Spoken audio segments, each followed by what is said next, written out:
One of the most popular drivers in NASCAR just walked into Sonoma with the problem he cannot hide from anymore. Chase Elliott didn't have a bad qualifying lap. He had a qualifying lap that exposed something that's been building for years.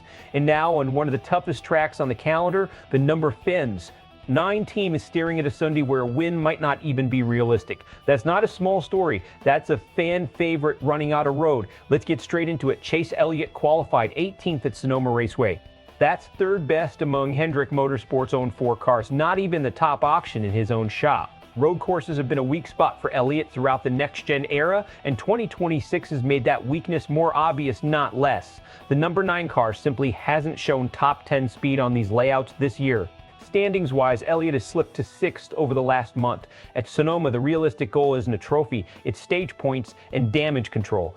To understand why this stings, you have to look at who Chase Elliott is supposed to be. This is a former champion, a driver with one of the biggest fan bases in the entire sport. And road courses, ironically, used to be one of the places where Hendrick cars in general could lean on pure execution to make up for any speed deficit. That cushion is gone. The NextGen car changed the formula on road courses, rewarding mechanical grip and set of precision in ways that haven't lined up with Elliott's strengths the way the old package did. Instead of closing that gap, 2026 has widened it. Add in a 6-week slide down the standings, and this isn't an isolated bad weekend. It's a pattern that's starting to follow the number. 9 team into the part of the season where points cushion actually matters, heading toward the playoffs.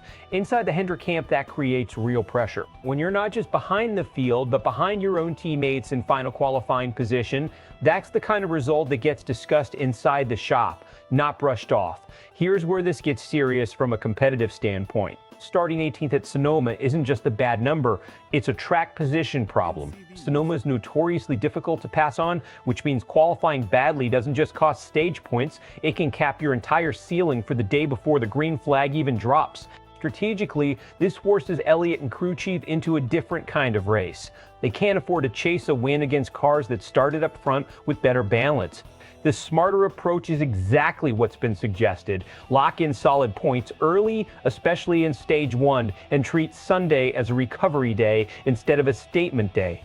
The risk is that road course struggles like this tend to compound. If the number 19 can't find speed on a track type where they're already behind, it raises real questions about whether this is a 1-week setup miss or a deeper trend that shows up every time NASCAR leaves the ovals. Is grinding for points instead of speed the smart move here? Yes, but only short-term. Long-term, if Hendrick's none butter.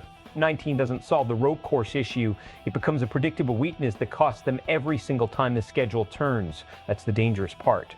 In a sport built on consistency, predictable weaknesses are the ones that get exploited in the playoffs. This is where the emotional split is going to be loud. One group of fans is going to defend Elliott hard, pointing out that road courses have never been his signature strength, and that judging him on Sonoma specifically isn't fair to his overall season. The other group is going to be far less patient, especially given the standing slide. For a driver of Elliott's caliber and fan support, 6th in points and starting behind his own teammates is going to draw real criticism, not just concern.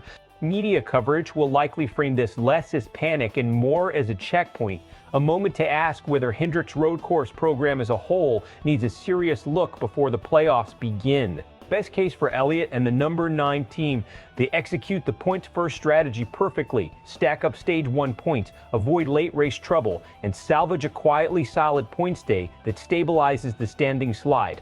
Not flashy, but exactly what a championship-level team does when speed isn't there. Worst-case track position at Sonoma proves impossible to overcome. The number 9 car gets buried in traffic all afternoon, and a top 10 in qualifying speed problem becomes a finish well outside the top 15, sending the points slide right as the playoff picture starts coming into focus. So here's the real question heading into Sunday.